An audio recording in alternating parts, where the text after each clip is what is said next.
Hello and welcome to Conversations in Close Protection with your hosts Chuck Randolph and Chris Story.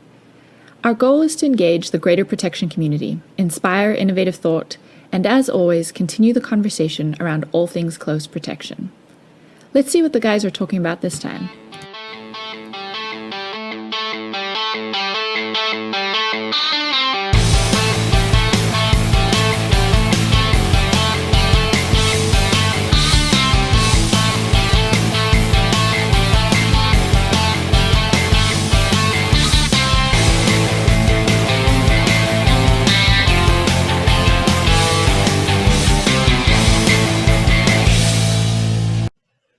Good evening and welcome to Conversations in Close Protection. We are grateful to have you here for our first ever YouTube experiment. With me on the other side of the digital divide is the interlocutor himself, Mr. Chris Story. Greetings, brother. How you doing? Dude, I'm like, who is this person, number one? And then number two, I don't even know what you said. It's basically people who seek dialogue or something to that effect. So yeah, that's me. Okay. So here you have it. It's the what? Folks, we're YouTubing. Oh no, I got that part. What is it called? Interlocutor. See, you even have to look at it. That's the funny. You're like, it's this. I always write it down, man. How many times you've heard me screw it up? Use that in a sentence. Right on. Interlocutor.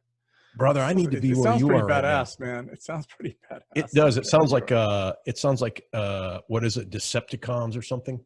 It sounds like a freaking minotaur or some kind of. I always try to come up with badass adjectives to describe you.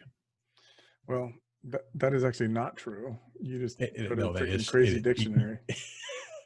You are correct, my friend. Yes. How you doing, man? I'm doing well. How are you? Good. Are you? You're very animated for the YouTube piece. Dude, I have been at it since 6 a.m. At this point, I'm living on coffee and a leftover steak that I had from last night. So, yeah, coffee and protein, nice. The carnivore diet. Nice. Well, Joe Rogan would be proud of you. Maybe. We'll see. Can you say where you are? I mean, are you on the road still, or are you back home, or are you, I'm at home. Thank God. The road has not been not been nice to me.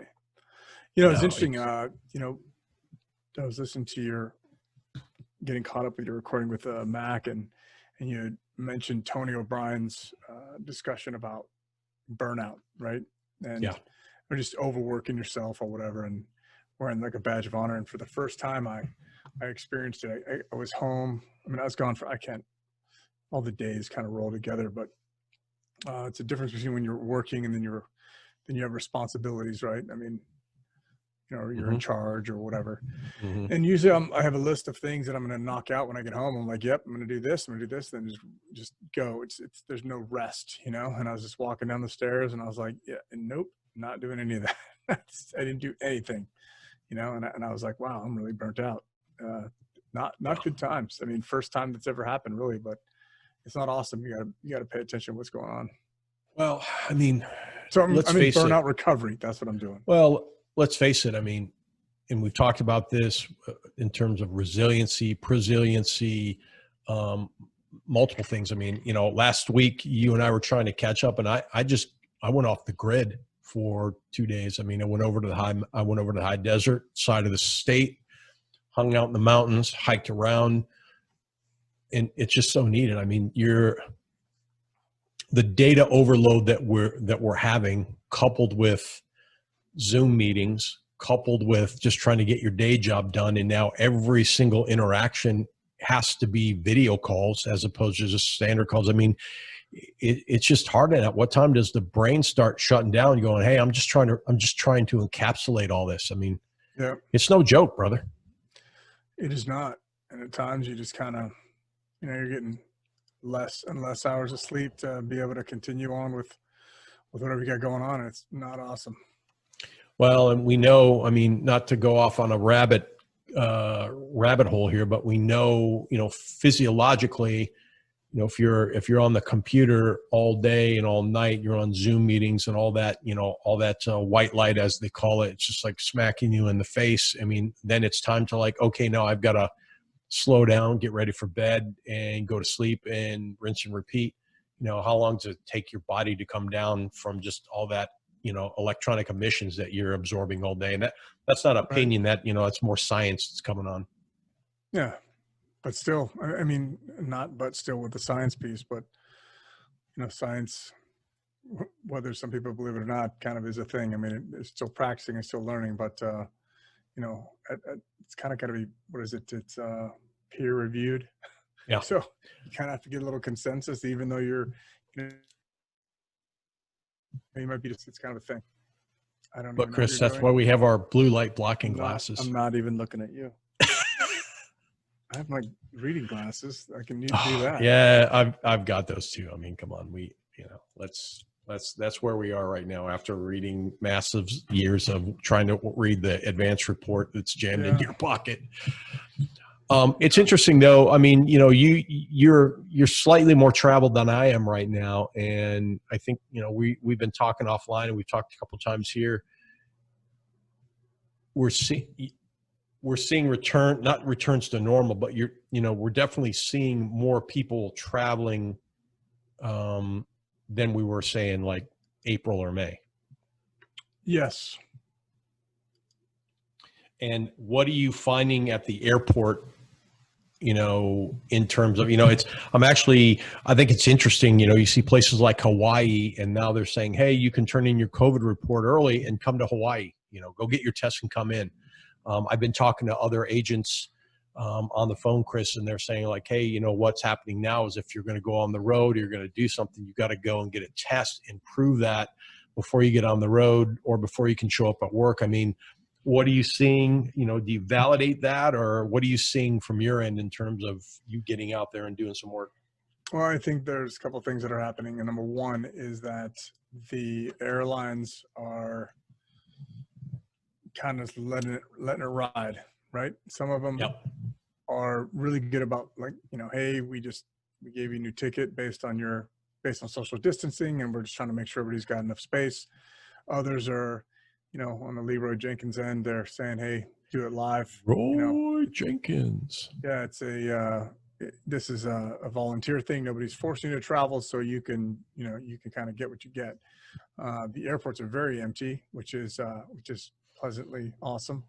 On some level, I must admit that it would be awesome if COVID and the distancing continued, because I cannot, I do not want things to go back to normal from that sense, right? I mean, I want everybody to go back to normal, but I selfishly enjoy less packed airports and less traffic, but I agree. It's going to get there. I think, not to kill or really jump ahead of what hasn't been released yet, but the risk tolerance has to come in some way, shape, or form, and we'll find a balance of what that is. Yeah, I've been playing around with we had Filippo Marino on earlier this year, and Safe Esteem and everything, and I've been playing around with their app and looking at it. It's quite interesting. If you haven't had a chance yet, and you do, I would do it, Chris. It's pretty interesting in terms of and then trying to put that together and think about, like, now we're at a point where advanced work in should I say it, protective intelligence includes trying to understand infectious disease stuff and things. Yeah, stuff and things in terms of where you're going. Like I'm going to Chicago. Yeah. What is that compared to Seattle? What is that compared to San Antonio? Yeah, but I mean, so first off, I mean, Filippo's platform is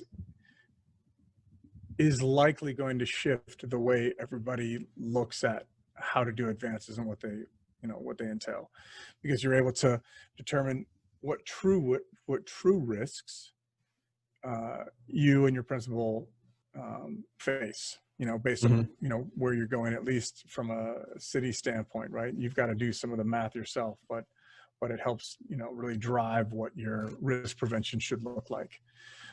From there, the COVID protocols and how that works, that's going to make, I think that's going to make things very, very interesting as we move forward. Because as you look at, you can say, hey, look, what's the protocol if our principal has more risk than your principal? What's the protocol if we're going from a low risk area to a high risk area, right?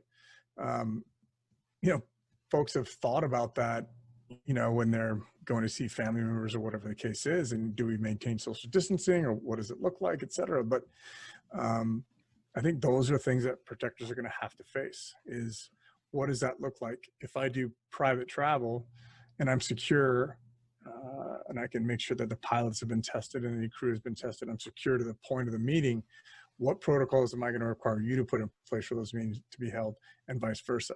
Especially if I'm going from a low risk area to a high risk area, or a high risk area to a low risk, because you're the one that's bringing the risk with you. And I think this is one of the things that we talk about with events, right? When you say, hey, we're bringing all these people together, so it makes it a higher risk event. But, Joe S. Ragman billionaire is bringing, all the assassins with him because he's pissed everybody off in the news, right? And he's just bringing it. It's not helpful. It's interesting it too, more easier and more complex at the same time. Well, in terms of just like how we manage the advanced work and how we manage, like you were talking about COVID protocols. Okay, wait a minute. We're flying on a private jet. Everyone says they've been tested. We've got a protocol in place where we can look at and see the documentation. We're on the road. And then what happens if while we're on the road, we test again and somebody tests positive? What if it's the principal? What are we doing about the hotels we're going to? They say, hey, we're do you want the rooms cleaned twice a day, or do you want it cleaned once, and once it's done, you want to basically seal it off as if it was, as if it had TSCM done on it? Right. So, what do we care? Or what's more important? Once when we get there, and then after that, it's on you, right? I mean, you don't want anybody in your room. Well, and the thing is now, if you're protectors, and I don't know if I'm saying this is an opportunity for folks out there, but if you're protectors, and you're right, I mean, a lot of times, and I've been on details before where the client was like, hey, look, I don't want anybody in my room other than you guys. So guess who's cleaning the room? We are. So Now how are you? I mean, how are you, and how is the team managing to help clean and clear a room that's acceptable to what might be considered general protocols for, COVID cleanliness, that's maybe coming from the CDC or whatever. I mean, so I think there's a silver lining in all of this, which is the COVID piece is global, right? Mm-hmm. And it's, whether you can see it or not, it is a risk that everybody is addressing in some way, shape, or form, right? Yep. Whether you're wearing your mask, you're not wearing your mask, you're freaking pissing and moaning about it, whatever. The positive piece is that it's a risk that's somewhat tangible in terms of everybody dealing with it, right? So it does provide those protectors who are traveling, and at some point, as we get back to that risk tolerance piece, what's the balance, right? So it does provide that, hey, I know that you've been telling me that you're working on assassins and anti-kidnapping piece. However, this COVID thing is real. What are you doing about that? And I think that provides opportunity to educate your client on exactly what you are doing, because the COVID risk reduction is really no different than any other risk reduction. You just have different protocols you have to execute, but this gives an opportunity to educate your client on the value of what it is that you do, rather than I'm just the guy standing next to the door. And it's probably worthwhile to war game out, either whether it's over a cup of coffee or a beer with teammates or friends, or if you're in a large organization with your organization, like, what happens if, what if we're on the road and the boss gets exposed to somebody at a meeting that has COVID? Now, what is our protocols? In a politics society, our own president had a COVID issue, and then he he was out, making the fanfare.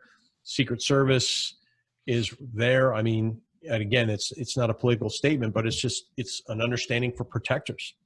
Right. And again, there's no room for bro science in any of this. You have to pick like what is the standard right now, and how are we fitting that protocol, because we're paid to be politically agnostic and we're paid to protect. So, it's right. Well, at the end of the day, you're there to protect, and you've got to reduce risk, right? Regardless of whatever it is. So you don't want to wear your mask, cool, but you got to wear it on your principal because it's there to reduce risk, right? Yep. And it's to reduce their risk, not yours. I wear a mask, blah, blah, blah. I'm not going to get into it. But at the end of the day, we need to take all the measures, right? Going to the range, is it going to help you fight off the disease? That's just another part or piece of what you need to do. And understanding those protocols, I think we talked about this before. Yep. Having hand sanitizer before was like a value add, right? You were so awesome with your hand sanitizer. Now it's a must have, right? And if you don't have a hand sanitizer, you're not doing what you need to do to make sure your principal's protected. You know what? I just talked to some folks on the corporate side, and one program is saying like they don't want alcohol-based hand sanitizer in the car in bulk because of potentiality for it to catch on fire. Mm. And again, you might think, oh, that's crazy. But, if you're thinking in terms of risk and you get in some type of random traffic accident and there's a fire and we've got 3 pounds of, and that catches on fire. I think that's a little excessive poundage. Well, but yeah, I mean, depending on where you're traveling, I've been to places where like, hey, the boss likes a certain brand of potato chips, and you walk in the room, there's potato chips for Africa everywhere. Right. But, again, so back to the point is, organizations, if you're a supplier, it really behooves you to understand what is that organization's protocols and what do I need to do to figure that out. If you're on the organizational end, you have a responsibility, I think, to understand what's what and to try to be that voice of reason in terms of what do we need to do to make it as safe as we can. It's the same thing we've talked before, like, hey, the boss says, Chris, I want to go to Afghanistan. You're like, our job isn't to say no. Our job is to say, sure, this is the resources that we need to do to make that meeting go in Kabul. This is what it looks like. Yep. Yeah. Might we offer an alternative that we go to Delhi or, the UK or somewhere else? That sounds horrible. But sorry, Delhi. But I'm just saying, like, as an alternative. But if you truly want to go to Kabul, I mean, this is what we're going to need. I'm going to need 3 little birds, and I'm going to need an SD team, and I'm going to need that, Yeah. So again, it's about helping people and organizations make decisions based on risk. I mean, that's right. And here's the awesome piece about it is that there's no right answer, right? Each organization has to define what risk levels they're willing to either rise to or not rise to based on what it is. I was talking to a practitioner the other day. He's like, look, if there's any level of risk, we're just not doing it. That's my job. Okay. Well, there are other people that have higher risk tolerance that are like, look, you need to prove to me that it is risky, because if not, we're going. Well, okay. And as if you're a solo practitioner, there's a decision point for you. Where do you fit in this? Yeah. I mean, if the boss says we want to go and you're uncomfortable, then that might be a decision point for you to say, I'm unwilling to go, right. Speak, anyways, I think it's an issue that many are talking about. I hear a lot on the corporate side, figuring it out, talking about protocols, what we need to do. And, I would think most in the industry are figuring it out, but I definitely think there's room to grow, and there's room to develop protocols and, actually write some of this stuff down. Yeah. I mean, the next thing is, and we've heard this question asked in physical security spaces, what level of duty of care do you have to protect your workforce when it's remote? Right. So if you just transition that to the executive team, whoever you're charged with protecting, what does that look like? Right. From a corporate perspective, the operational piece is easy. If you're the solo practitioner or the guy or gal on the ground, that part's easy. Just do as somebody tells you. But from a risk perspective and an organizational perspective, where does your duty of care start and stop now that your, senior executives may or may not be working remotely? And I think that's going to be an interesting question that, again, there's no right answer. It'll depend on each organization's risk tolerance, combined with human resources, what their thought processes are, what the optics look like. I mean, there's a bunch of variables that are in it, but what are your thoughts? Well, I think it's interesting in terms of the risk and the risk tolerance for the organization. If you're a supplier, again, you have to understand the risk tolerance for each of the folks that you're supporting. And if you're an organization, you need to understand this is where our organization is. This is our appetite. And then you design it's just like an intel. I've had people come to me and say, how do I start a corporate intel team? Should I just throw a bunch of people at it? And I have all these PhDs. And yes. In fact, sorry, Tristan. But I think what you have to do is you have to understand what is the risk appetite. What are we saying are key things that we're worried about are, and then you build the program around that. So, and that gets down to like, what are our, essential elements of intelligence? What are our key strategic intelligence requirements? Yeah. What do I need to know? Yeah. If the boss doesn't care about leftist politics in Nicaragua, in Costa Rica, well, you might want to know about that, but don't brief it. If the key point is like, look, we don't want to go anywhere that has more than 70% of cases of COVID, then that's your RFI, and that's how you're managing, how you go deal with the corporate travel department or anyone else to say, here, what are the risks? And it's no longer this idea of like a regional issue. I mean, in my mind, in Randolph's mind, this now becomes a microcosm of a city level issue. Yeah, but what is Chicago compared to Nairobi, compared to Amsterdam, compared to Beijing, compared to Brazil, compared to Austin? What are you talking about?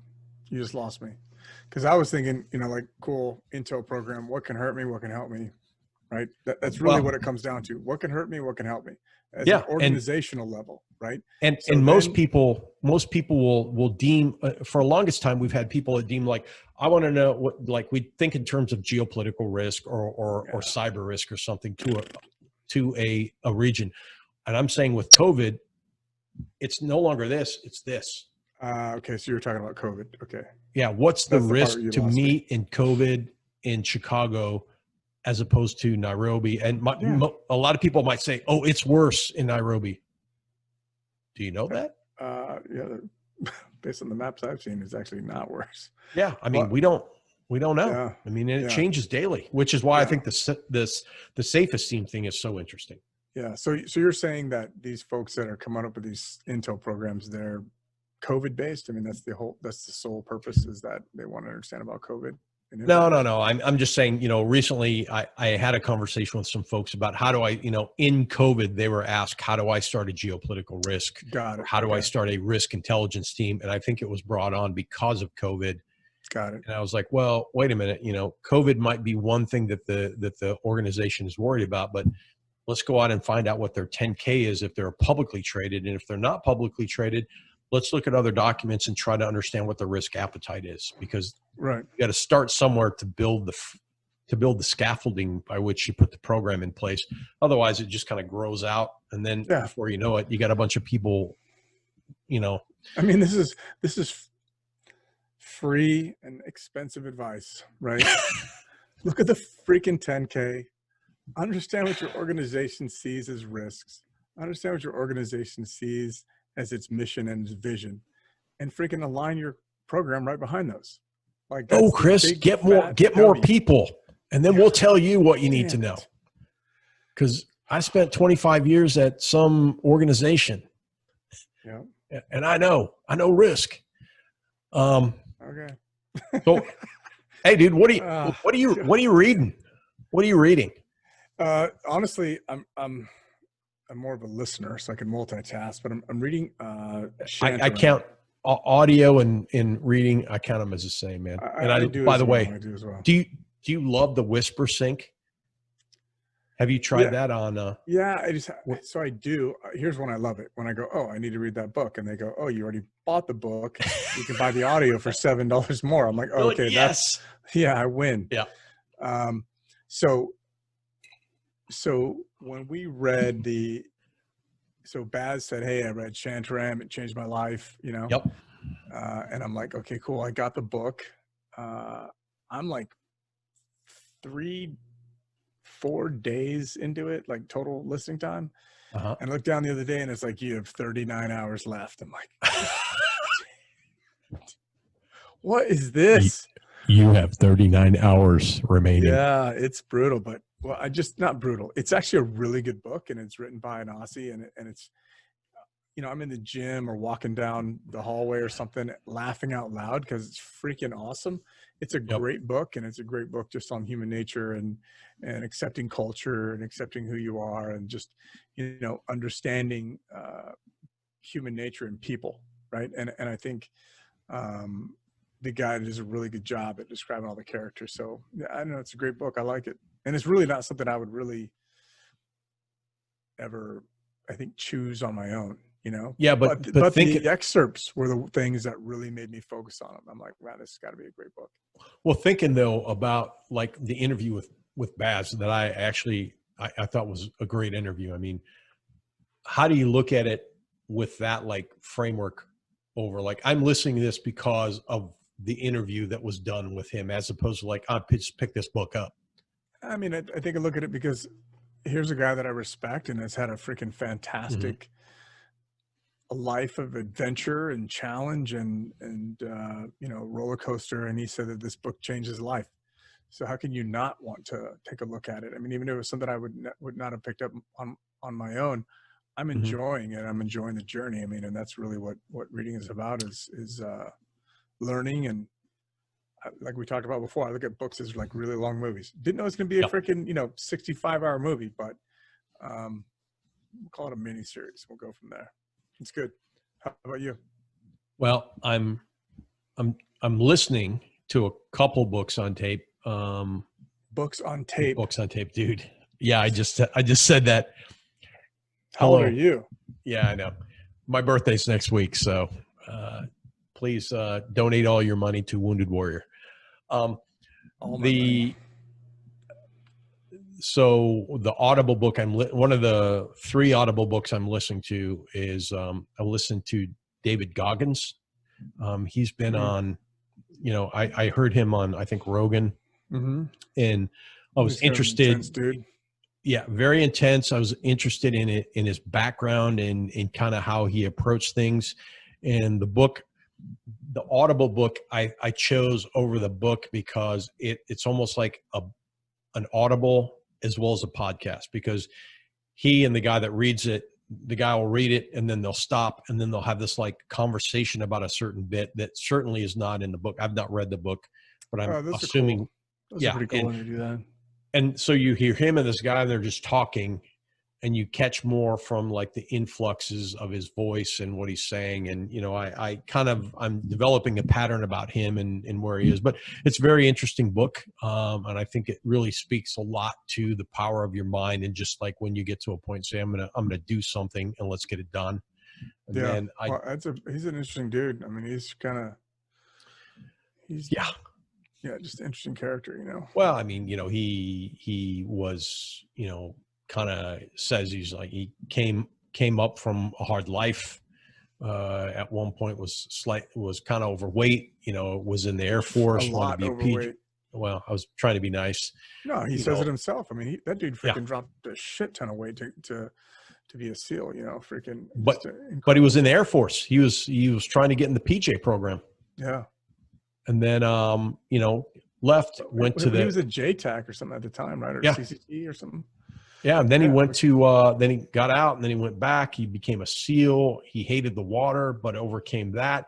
He recycled SEALs, 3 times, I think. He went to Ranger School. It doesn't talk a lot about his time in Iraq. I'm assuming a lot of that because he was a SEAL was classified, but then became an ultra runner. Yeah, triathlon. First ultra runner story is freaking gnarly. Well, he's like, I'm just going to ultra run and I'm going to do it on like Mountain Dew and donuts. Yeah. And he literally went from his deployment and freaking landed and then just decided to start running. And, and what was it? It was laps. Mm-hmm. No. So anyways, I'm not all the way through it. I listen to it like every third day because, you know, like you, I ingest a lot of podcasts. You know, I'm catching up on our good friend Brad's Beyond Normal Limits podcast, which I think is phenomenal. And, you know, we don't get paid to say that. I think that, you know, I think that's a phenomenal podcast. And then there's a couple of, and I just finished The Perfect Weapon. Oh yeah. By Sanger. I sent you, they just had a documentary out on the book on HBO. Really good. That's all we're going to say because we're going to talk about it at an upcoming show. You're going to love it, Chris. Yeah. I can't wait to check it out. Yeah. It's not, everybody's like The Perfect Weapon. They must be talking about me. Nope. No, it's not you. I mean, it's interesting. Or Jeff Speakman that also dates us. No, you did not just say that, did you? Oh my God. Okay, so and you're talking about me with audiobooks? Okay. Well, you did say book on tape. Yeah, book on tape. Know? Okay, fine. So the other I've read a book by it's a series by Sean Parnell, and Sean was I think he was a platoon leader, and he wrote this great book about operations in I think Afghanistan or Iraq, and I'd always look for his next novel. And so he's written a fiction story about this highly classified secret agent guy. Great imagination, great use of technology, and it's just one of those things, one man against the world, John Turturro style. But it's a good series, and I like those to just kind of break away and just kind of let your mind freaking roll. The other thing, just as you mentioned podcast, I really like listening to MWI's The Spear. Yes. They do a lot of like really, really good just discussions about battles and the lessons learned out of them. And then I've been listening to recently Higher Level, which is I think it's just called I'm looking it up right now, Modern Warfare Institute, which is that's a great podcast. Yeah, it really is. And they had some really good stuff on like space warfare, cyber warfare, dude. Kind of like some, it just, the thing I like about that is that like it's the bleeding edge of future warfare, which is space is frightening. Yeah. And I don't say that tongue in cheek. I mean, some of the stuff that I've experienced and dealt with in my dual careers. I mean, space is an amazing and frightening place. Yeah, I mean, not only that, but not only from a military perspective, but from a commercial perspective as well. And it is the great frontier of nobody knows what the fuck's going on out there. You know what would be if you had money right now and you said, hey, I want to invest for like maybe the next 50 years. Removal of space debris, or basically like being a space junk person. Yeah, that's what the one episode I talked about is just about the amount of debris that's being tracked up there.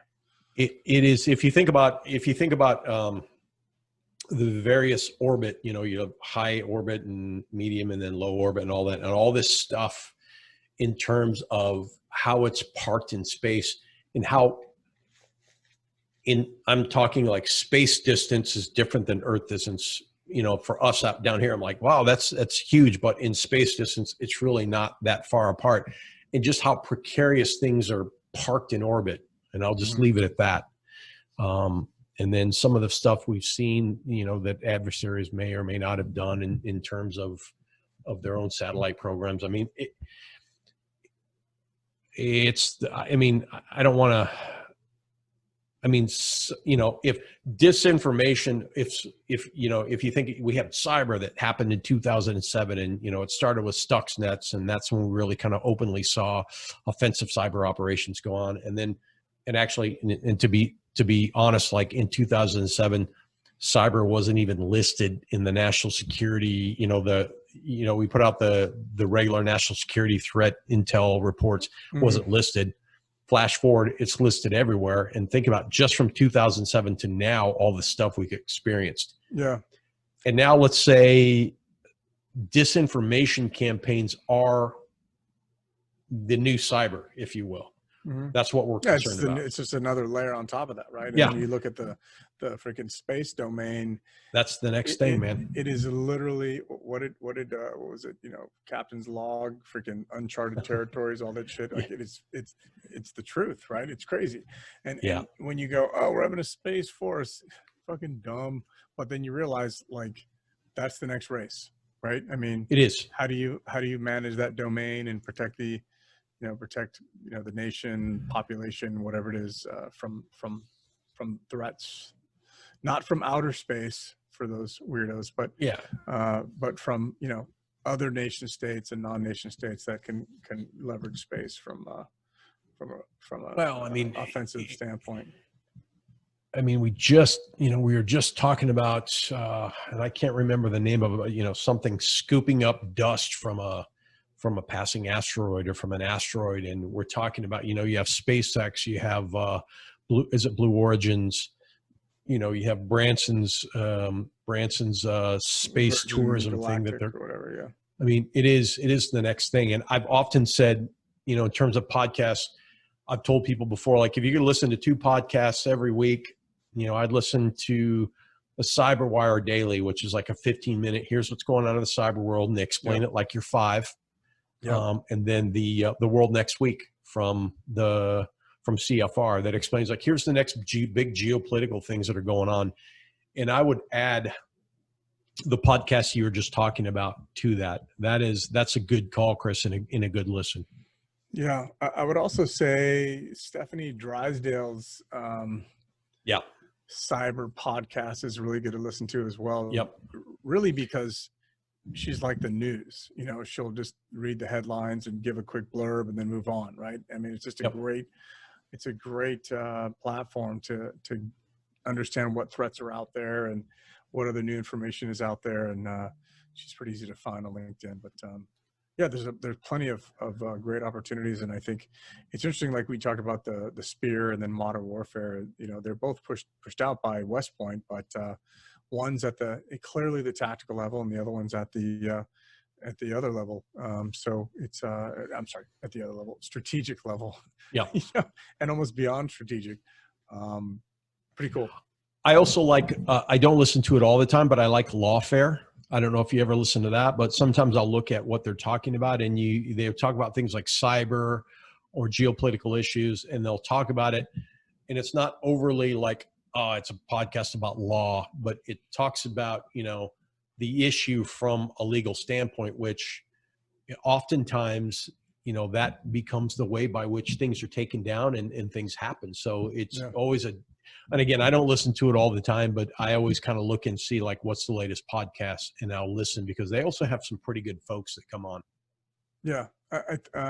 Last one for me is I listen to the CFO podcast, which really doesn't sound like it's connected too much toward really anything that you'd be interested in, but I think it's interesting because they talk about the levels of managing organizations and where CFOs see themselves from a, you know, operational, financial, accounting standpoint. And then they you know, a lot of times they talk about looking at risk and focusing on, you know, making the organization run better.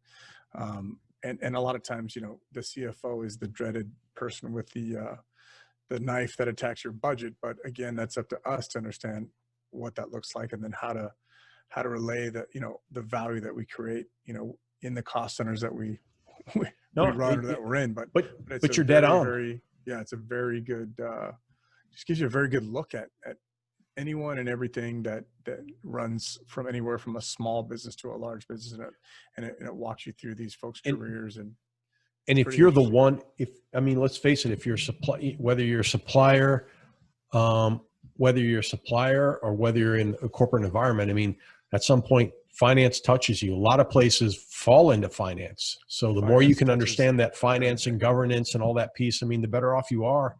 Mm-hmm. You know, it's like, if it's the thing that you're the least good at, then that's the thing you should lean into the most and try to understand. Yep. No, I hear you. I got one. I got one last one, and it has nothing to do with anything. It's just like a guilty pleasure podcast. Every once in a while, I love pulling up stuff you should know. You ever listen to this podcast? No, I haven't. It is literally stuff you should know. Like their latest one, I think, is on voter suppression, but they've also had like podcasts on the bubonic plague, or it's all over the place.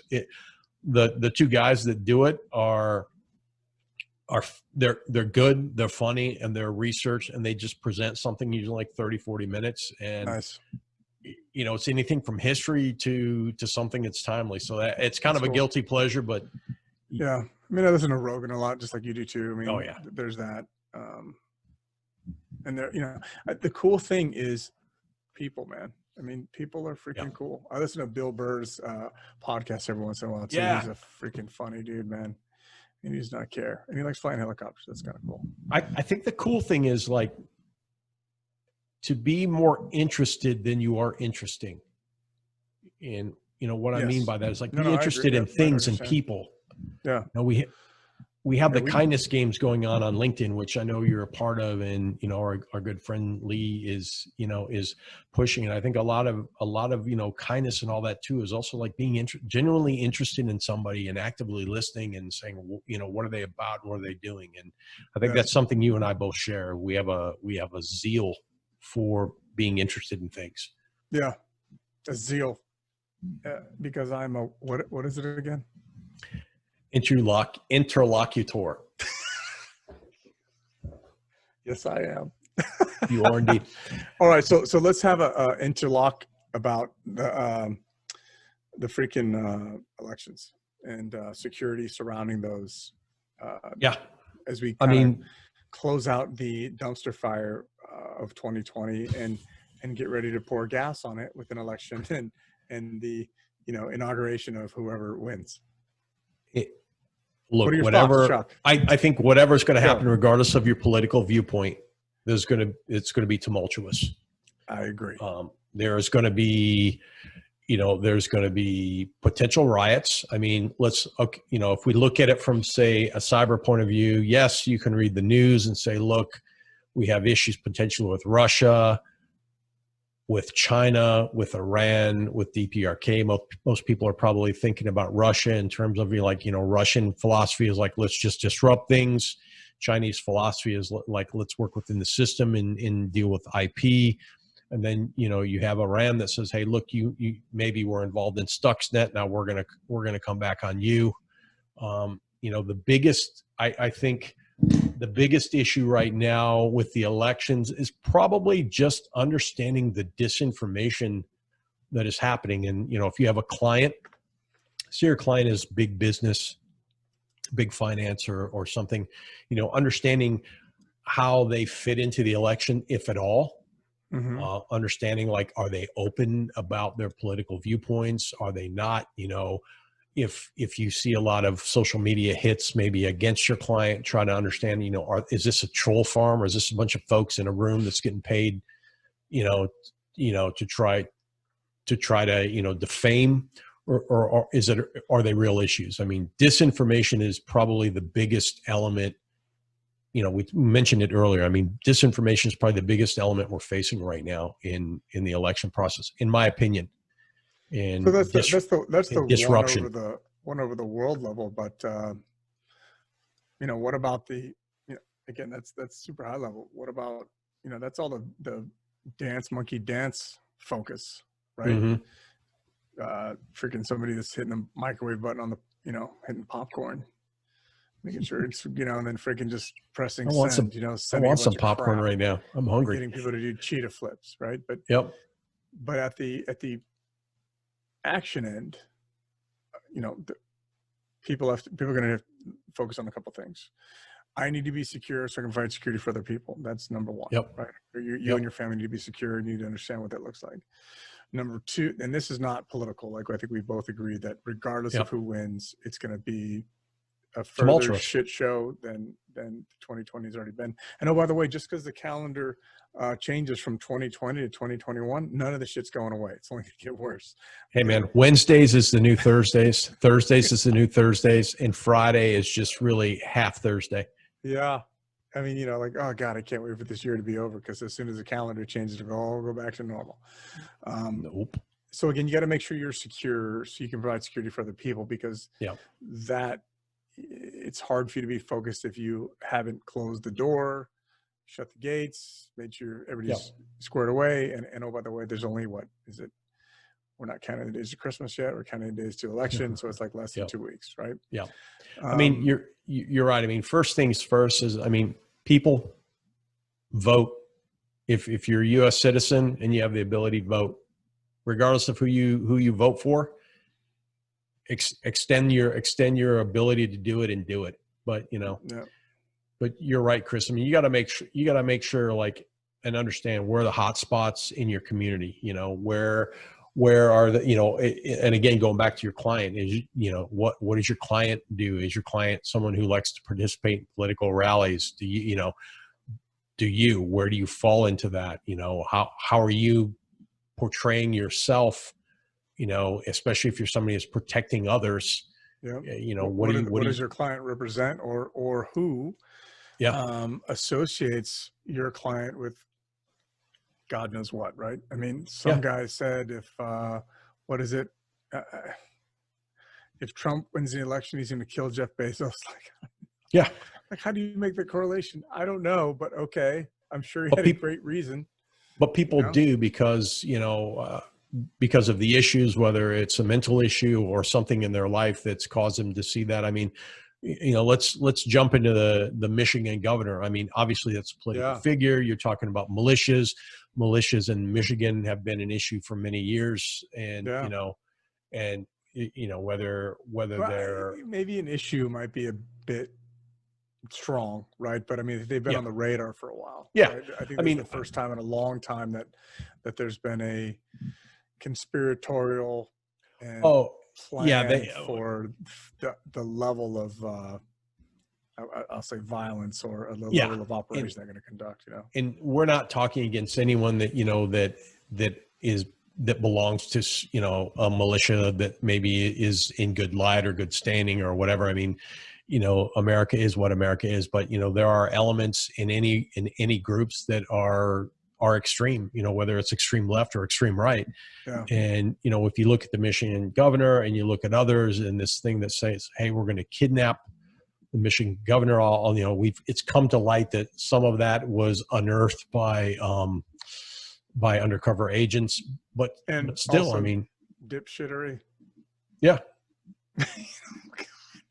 But God forbid that we have to deal with a smart militia member. I mean, from a threat perspective, right? I mean, golly, man. I mean, at some point you almost deserve to get caught, but there's got to be smarter people out there, one would think. Not that I want anything to happen. I'm just saying, right? I mean, no, really, but as you if we look, uncover what's happening, you're just like, come on, man. If we look at the clients that we're charged to protect, some may be completely neutral. But if you think in terms of like, yes, we have our physical location locked down. We have our guns, gates, guards, if you will. Let's consider the additional the gigabytes. And then we look at like, okay, what is our client's social media stance? What are they saying online? What is their second and third orders of effect, their family saying? And again, this is not a political statement. It's just saying, in order to understand risk, you have to understand what the risk elements are, and then walk that back in. Hey boss, by the way, we did a quick open source search and found the following information. We suggest that we have to take care of this. We have to know this, what the elements are. I mean, there's a whole level of digital to this, and that doesn't even mean just social media. That might mean like, what do we know about the network that the boss works on? What do we know about her? Does she use a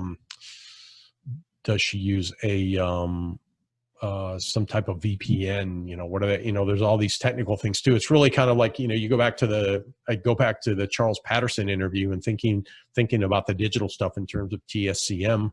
And then that's just one more of those circles that we need, concentric circles we need to deal with in terms of, the overall risk picture of the principle. Yeah. Well, I mean, I think if this was an election year, solely an election year, because it is an election year, we would still be dealing with this just because the current president is so contentious, right? I mean, Yeah. And whether you're for or against, it's polarizing. Okay. Yeah, it's polarizing. That's probably a better term.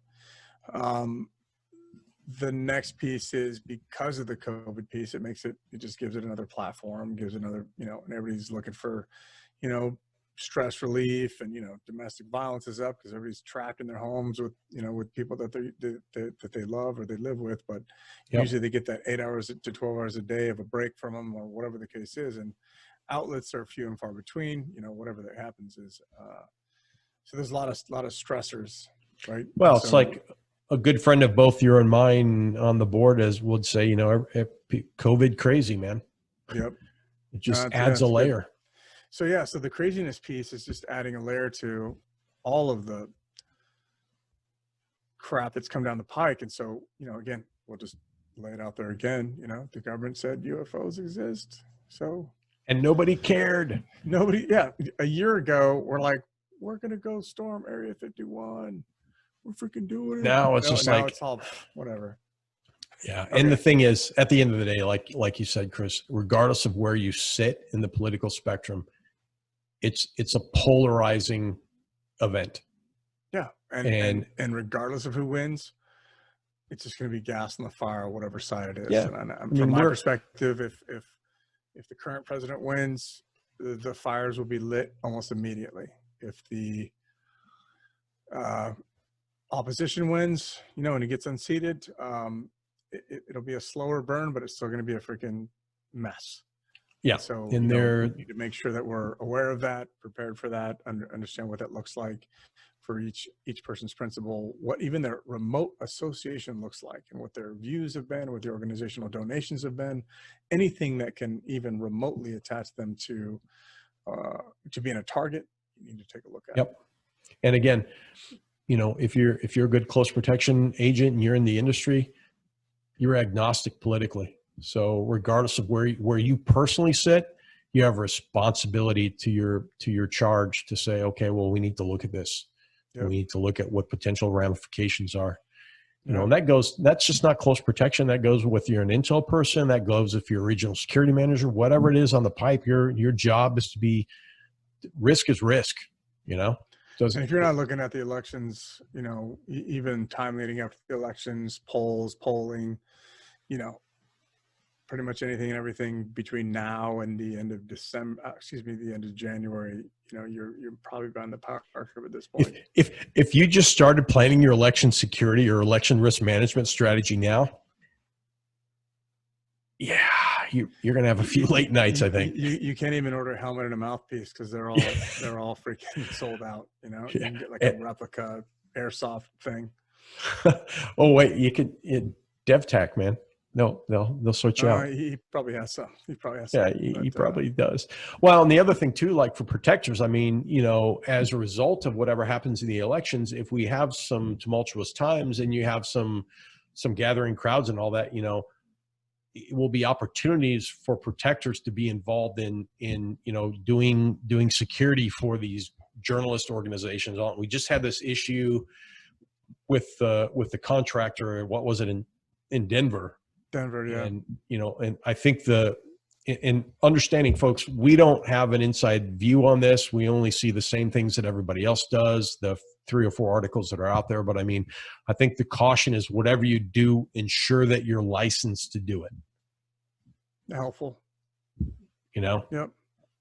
I mean, I don't want to Monday morning quarterback anyone because I wasn't there. But one thing for sure is like, don't accept something if you're not prepared to accept it. Does that make sense? Yeah. I mean, you got to be able to understand all of the ramifications of what might happen, not just that you get paid. That's really what you're saying. Yeah. And you got to understand, I don't want to speak too much on it because again, I wasn't there, but again, polarizing and inflammatory and, challenging places to be, right? Law enforcement, security, there's going to be more security needed. It might not be the security that you want to provide, but you do have a lot of, and I mean, you as we as an industry have a lot of skills that can support whatever is to come. You know, Yep.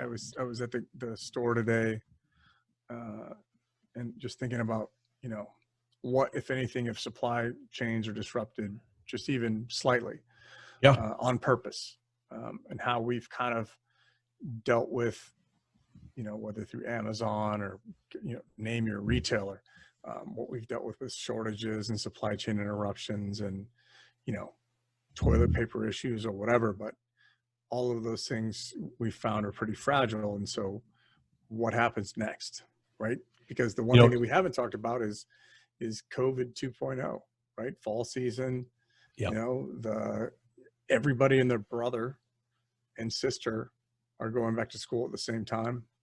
The results of that are predictable. So what happens again, right? And as the pendulum will it center itself, or will we just focus on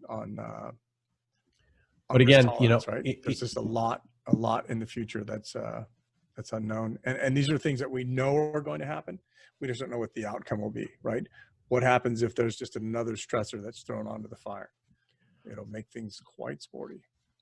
Well, I was listening to a podcast the other day, and the guy was interviewing Dr. Kevin Elko. I just looked it up. It was interesting. He's a sports psychologist, and he does stuff for like Alabama and some other folks. But he was saying something that stuck to me. Is like, you know, when you have an issue, and he was talking about, if I go out on the field and I talk to a quarterback that's screwing up, I say, so what? What now? But I was thinking about that in terms of risk management. Like, okay, we have COVID, or we have elections, or we have this issue. And there's that idea of like, yep, so what? Let's not waste I don't want to be too light on this, but let's not waste too much time. We can figure out where it came from and all that at some other point, or in our place as protectors and security folks. Somebody else is going to figure that out for us. The more important element of this is what now. So thinking about in terms of COVID 2.0, whatever that ends up being, it shouldn't be a black swan event for anyone listening to this podcast. Yeah, because it's like, oh, there it's coming. You can see oh my gosh, it's coming. Yeah, it happened again. You literally see it's coming. Yeah. So what?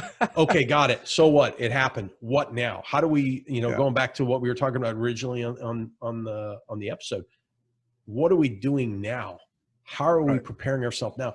Are we, you know, I'm not saying we're going to buy all the toilet paper in the grocery store, but what are we doing now to prepare ourselves so that if in post-COVID 2.0, we have to go? Do we have masks? Do we have, you know, do we have proper cleaning equipment? Are we prepared and arrayed, and there's a program, or are we as individuals, or are we as programs prepared and arrayed to protect our principles and to mitigate risk in something we see coming? Yep. As opposed to then going, well, gee whiz, you know? Yeah, because COVID-1 was, you know, like, you know, Max Brooks' zombie apocalypse, right? And it didn't really shake up to that. I mean, you saw it coming, but you didn't know what the effects were going to be and how it was going to be executed. But now we've got enough data to understand, you know, what the outcomes might be in a second wave, and what that looks like during flu season. And it's pretty easy to make a plan. I'm not saying that it's going to be the answer, but to make a plan and to move forward. And all of those things are, again, the things we discussed tonight are on the horizon, right? So that if you miss them, then shame on you, because they're there. Now, if the aliens decide to walk among us and you miss that one, well, you know, government told us. They've probably been here for a little bit anyways, and so you should know about that one also. I think our cautious point on this, folks, is like, look, you know what's coming. Just be prepared. I mean, we're going to travel again, and work's going to pick back up again. And, you know, people are asking for different things. And, you know, that when you're doing, whether you're doing a home assessment or whether you're getting ready to walk through a corporate aviation travel program, you know, think forward and think about, you know, again, so what now? And write that stuff down and have a plan. I mean, it shouldn't surprise you. Yeah, and that was, for those that missed it, that was a hint for the old corporate aviation plan. I mean, I think that's going to be in the future for a lot of organizations that need to travel, need to make that face-to-face, need to assure customers, clients, suppliers, potential partners that they mean business, and Zoom's not going to do it. So you're going to have to meet in a neutral area and make things happen. So I think there's some opportunity there for a lot of people. You just got to look for it. And your job is governance. I mean, yeah, your job is risk, and we're going to jump in front of the bullet or do whatever, all that, but also your job is governance. Okay, how do we assure that this Learjet is swept down? How do we assure that this global has been swept down? How do we assure that the crew is good to go? How do we assure that all the people on the other side have been tested? And how do we do that in a diplomatic way? And and then ask the what ifs. What if the boss gets sick or comes down with it? I mean, does that mean they're going down, or does it mean that what's the difference between having it and succumbing to it? Right. Yep. So all good things. And just like you said, swept, right? The G5, G6, right? That thing needs to be swept, but it needs to be clean. It needs to be whatever. But it also, going back to the old TSCM, should probably be swept for things other than viruses as well, right? Because I mean, again, if there's an uptick in corporate travel, there's likely going to be an uptick in potential issues, strategic conversations, and other special issues that you got to deal with. So, you talk about the 4Gs, right? And I included gigabytes in that, but you really got to get past 5Gs, past that, and go to 5G. Yeah, I'm trying to figure out how we can make COVID the 5th G. I don't know, but anyways, we'll come up with another G in there somewhere. But it's good times. That's what it is. It is good times. It is good times. So so one thing we'd ask folks is, this, as we kind of come to the end of our shop talk, if you will, or tack talk, whatever we're going to end up calling this, this is our experiment in YouTube, and we'd like to know, we'd like to get your feedback at protectiontalk@outlook.com. Right, Chris? And, what kind of feedback are we looking for though? Well, first off, you probably want to know what that freaking circle in the back of your background is. That's probably what people really want to know. The other thing is, we want to know, do you like the YouTube piece? Did you like what we talked about? What would you like to hear about us talk about more? Who would you like us to talk to more? All those thought processes. That's what I like to know. We've got a upcoming Q&A. We've got quite a few questions and from our listening audience, and we appreciate that. And we're considering making our next Q&A on a YouTube. So I don't know. This is our first foray. Yeah, it'd be a lot of fun. Well, I still want to do the 2 drinks in podcast. I think we will, and I think we know just the folks to have on for that podcast. Yep, just let her rip. And maybe we'll be lucky, and our good friend Miss Jones or Ms. Jones will supply us some whiskey for that one. Maybe. I don't know. All right, Chris, before we move to close out the video, any last thoughts for our first ever YouTube shop talk between Chris and Chuck on a late Thursday night? I want to know, I want to hear you pronounce that word again. Interlocutor. Because you're like, I can do it. Yeah, interlocutor.